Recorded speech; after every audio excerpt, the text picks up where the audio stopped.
Council of the Baltic Sea States is now in operation 30 years. We are having the anniversary this year. The organization consists of 11 countries and the EU Commission, and among them the 8 EU member states around the Baltic Sea states. Our 3 objectives are regional identity, sustainable and prosperous region, and safe and secure region. And the climate issues are placed under the sustainable and prosperous region. Very obvious. Why? Because the negative aspects of the climate change actually generate losses of and damage for the people, for the properties, for the infrastructure. So to become a prosperous and sustainable region, we have to address climate issues. And the EU strategy for the Baltic Sea region, as mentioned, is among the 4 macro-regional strategies, and it was the first one. And it has actually the same, almost the same objectives: save the sea, connect the region, and unity. The EU strategy for the Baltic Sea region was adopted in 2009, and now we have had 2 rounds of revision of the action plan, one in 2014 to 2015, and the second one in 2019 to 2020. And if we look the priorities of the strategy, then those are the 5 ones: the reduce nutrient inputs to the sea to acceptable levels, to preserve natural zones and biodiversity, including fisheries, to reduce the use and impact of hazardous substances, to become a model region for clean shipping, and to mitigate and adapt to climate change. Definitely, if we look back to the history, then mitigation has been definitely in forefront of the activities carried out within the framework of the EU strategy for the Baltic Sea region. And we've seen the EU policies also emerging, peaking with the adoption of the climate neutral Europe target by 2050, and also the updating the intermediate targets for 2030 from 40 to the 55% reduction of the greenhouse gas emissions. But again, if we look at the climate change adaptation, then sub-objective is to increase the Baltic Sea region resilience to climate change, and it was written in very many places in the action plan also to mainstream climate into sectoral policy areas. So if we look at the framework of implementation of the strategy since 2015, then there were the policy areas and there were horizontal areas, horizontal actions, and the climate was one of the horizontal actions. And the Council of the Baltic Sea States obviously was very much also involved in implementation of the EU strategy for the Baltic Sea region, and we were co-coordinators of the policy area Secure, Horizontal Action Neighbors, and Soleil, coordinator of the Horizontal Action Climate. And that was actually the main job for me. What we did as coordinators of the Horizontal Action Climate, we had 6 years to carry out the task. On the left, you see the graphs, the adaptive capacity and vulnerability of the Baltic Sea region countries, and that's the graph from the Notre Dame University, who carries out the assessment of this aggregated index, we see a very big or kind of gap between the northern western countries in the region and the southern eastern countries in the region. Though, if we look to the global average, then our region is definitely better off to be more adaptive and more resilient. And that because we can afford it. We are the economically more developed and can afford to protect the people against the negative aspects of the climate change. And if you see the trends, we see that the less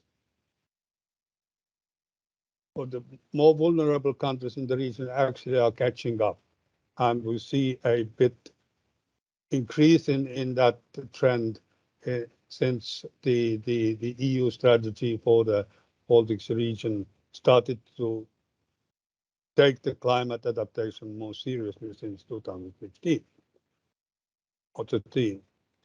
So what we did is supported the other policy areas in the strategy to mainstream climate into the respective sectors. We facilitated the Baltic Sea Region Climate Policy Dialogue Platform, though we are not anymore the coordinator since 2020 when this horizontal action of the strategy was dissolved, then still we continue with the CBSS to carry out climate policy dialogue platform. The latest meeting took place on 10th of April this year, where we invited other macro-region strategies, climate action coordinators, to exchange with us what they have achieved and how do they tackle the climate issue, how do they work with adaptation. So we also supported capacity building of the national and local authorities to mitigate and adapt to the climate change. When the first years of our activities, the major focus was on the national authorities and the development of the national strategies for climate adaptation in those countries which did not have those yet. Then later on, the major focus was turned to the building the capacity of the local authorities and the other stakeholders, not authorities. Within our network, we have a lot of pan-Baltic stakeholders like the Union of Baltic Cities, Baltic University Program, PRISSC, etc., etc. Also, the HELCOM has been part of our climate policy dialogue platform. We facilitated the exchange of information on climate change impacts, as well as methodologies, tools, experiences, best practices on increasing resilience of the society. We maintained the website earlier haclimate.eu, but now it's relabeled to the bsrclimate.eu and updated our macro region data on the EU Climate Adapt portal. And we initiated and supported projects aiming implementation of climate goals like Cascade, CAMS, Effect for Building, Sumba, Pirates, you name them. And quite many of them were the flagships projects of the EU strategy for the Baltic Sea region. We also kept up the interaction with the other macro region strategies. In 2017, we initiated the first meeting of all of us, and this year we repeated it with the meeting of the climate action coordinators of the all EU macro region strategies, plus the also we had the Benelux Union joining us. So in 2020,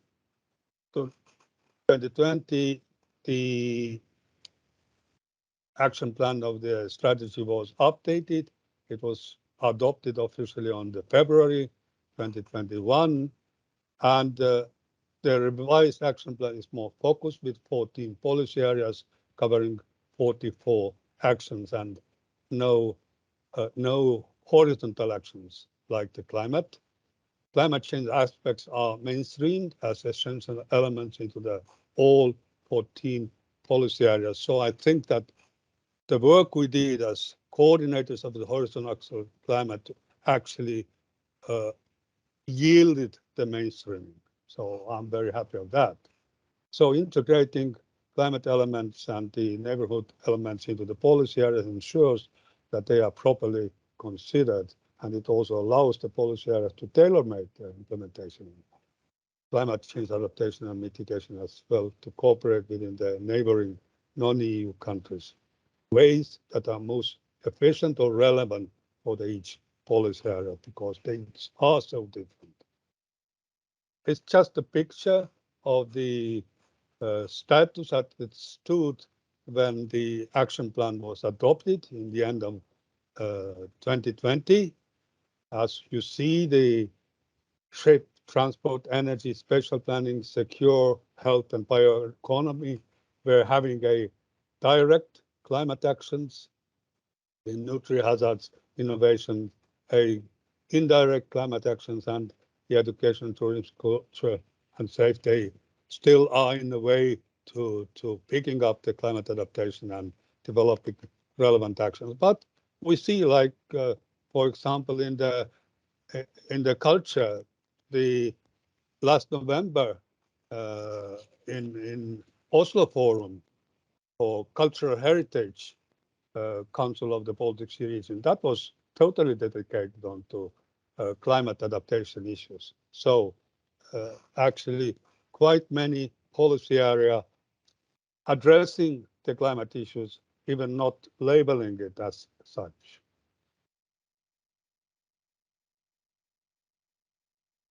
So the coordination after their updating the action plan for the Baltic Sea Region strategy is laying on the Baltic Sea strategy point.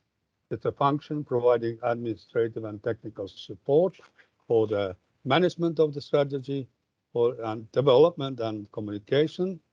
And the climate coordination is also carried out by the Baltic strategy point, which is now currently run by the Let's Communicate project of the Baltic Sea Center of the Tampere, Finland.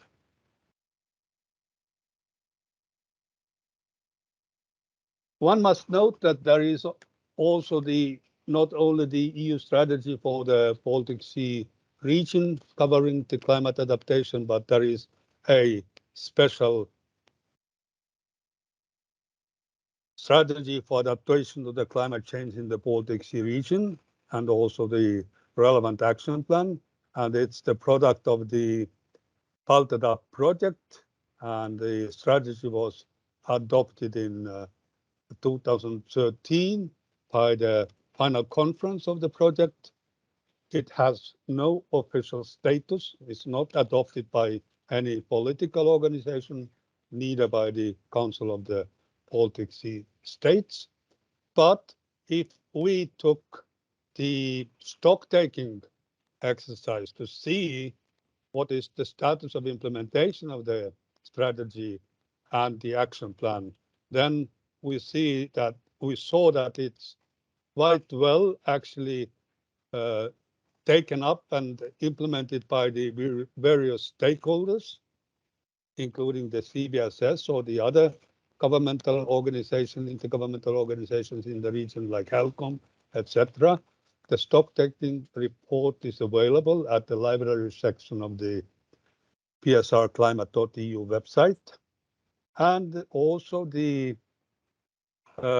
realizing the vision, the Baltic 2030 action plan, which is adopted by the Council of the Baltic Sea States. This has also one of the 6 priority focus areas, the climate, and it states that the work on climate change should integrate both mitigation and adaptation. And The adaptation focus area encompasses several related dimensions like emergency preparedness and disaster risk reduction management related to the climate and weather risk, monitoring emerging health risks, food security risks, responding to stresses in regional ecosystems and other challenges.